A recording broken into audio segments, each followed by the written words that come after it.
everyone. I miss you so much.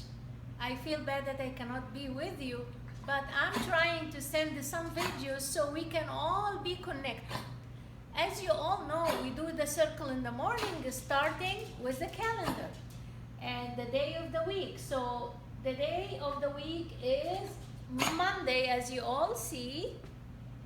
Monday, March 30th, 2020.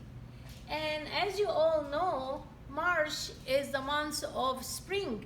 But when did the spring started? It started on March 21st. As you all see the sign, spring began.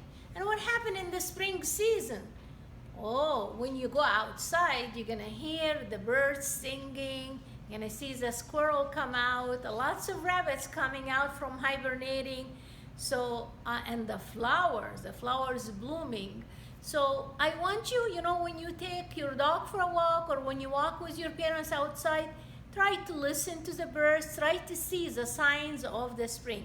I know it's kind of cold right now, but I am sure you can do those walks like the way we did it in the school and watch and listen for all the signs of the spring.